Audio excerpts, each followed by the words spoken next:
Sam TV, la lumière salvatrice. Nouril Mutalsam TV, Nouril Mutalsam TV. Assalamu alaikum. Tabarakallahu. Bismillahirrahmanirrahim. Nous saisissons l'occasion pour adresser notre ziyara à tous en ce mois béni de Ramadan. Nous allons continuer l'histoire de Dajjal qu'on avait entamée dans les phases précédentes. Après sa colère manifeste face au père de son ami, Dajjal est systématiquement retourné dans son logement. Il appelle directement son ami par téléphone et lui demande de ne plus lui adresser la parole et que leur lien d'amitié est rompu suite à l'humiliation qu'il a vécue chez lui. Malgré tout, l'ami de Dajjal l'implore de lui pardonner, mais en vain, puisque Dajjal refuse de l'exaucer et lui dit qu'il le considère comme un ennemi, de même que son père. Dajjal lui rappelle qu'il ne négocie pas avec ses ennemis, mais qu'il les extermine. L'ami de Dajjal avait très peur et son père lui conseille qu'il était préférable de couper les ponts avec ce genre de personnes. Du coup, Dajjal se retrouve sans amis et pense désormais à son avenir alors qu'il n'avait que 17 ans. Instinctivement, il songe à aller à la synagogue Hurva qui se trouve à Jérusalem, comme si on le lui avait soufflé à l'oreille. Dajjal pense donc que ce sont les forces invisibles appelées Afarid qui l'accompagnent en personne qui lui ont suggéré cela. Il décide alors d'y aller, portant une tunique noire, un chapeau et des lunettes de soleil. Une fois à l'intérieur de la synagogue, il trouve 3 juifs orthodoxes assis autour d'un vieillard avec une barbe blanche. Dajjal a tout de suite compris que le vieillard était le responsable de la synagogue. Il prend donc place et commence à méditer. Pendant qu'il méditait, le vieux homme n'a cessé de l'observer. Ensuite, il se dirigea vers lui en lui apportant 3 livres sacrés qui sont la Bible, l'Évangile et le Coran, ce qui est coutume dans les synagogues en Israël. Il est courant de retrouver ces 3 livres sacrés dans les synagogues. On dit que les Juifs font partie des peuples qui étudient le plus. Certains étudient même parfois le Zabour. Dajjal prend d'abord la Bible, parcourt les pages, puis referme. Ensuite, il ouvre l'Évangile, fait la même chose qu'avec la Bible et referme. Mais enfin, avec le Coran, Dajjal a eu une autre réaction, puisqu'il a parcouru la première page, puis sauté plusieurs pages jusqu'à la dernière, puis referme.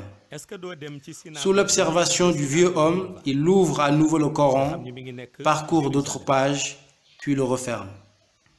Le vieillard se dirige vers Dajjal et lui demande pourquoi il n'a pas parcouru toutes les pages du Coran comme il l'a fait avec la Bible et l'Évangile, puisque c'est dans leur coutume d'apprendre tous les livres pour pouvoir dialoguer avec tout le monde.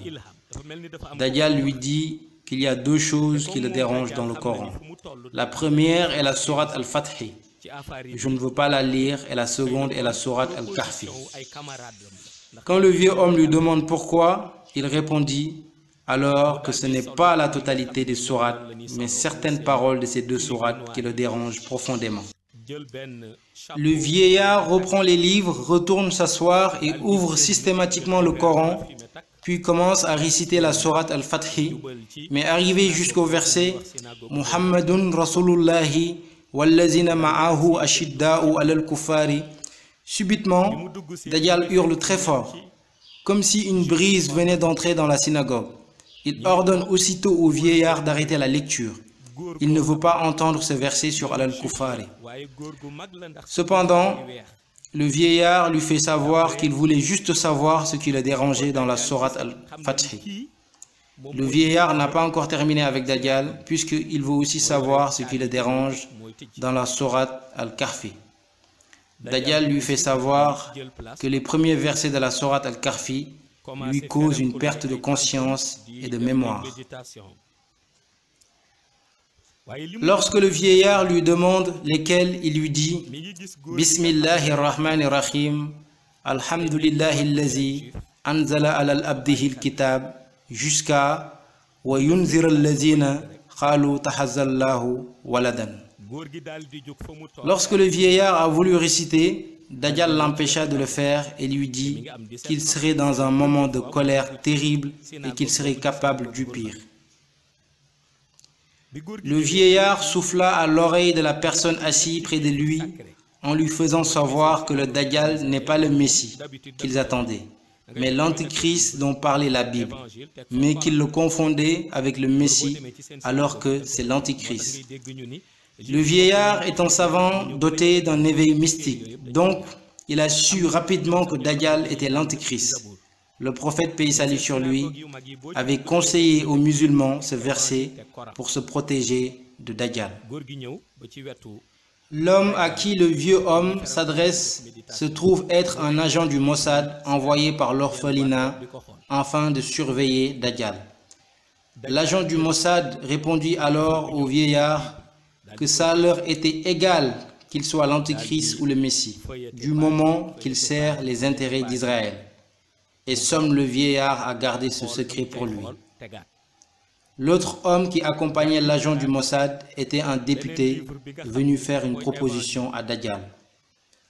On y reviendra dans la phase suivante qui est la phase 7 si Dieu le veut. Assalamu alaikum wa rahmatullahi ta'ala wa barakatuh. Nouril Mutalsam TV, la lumière salvatrice.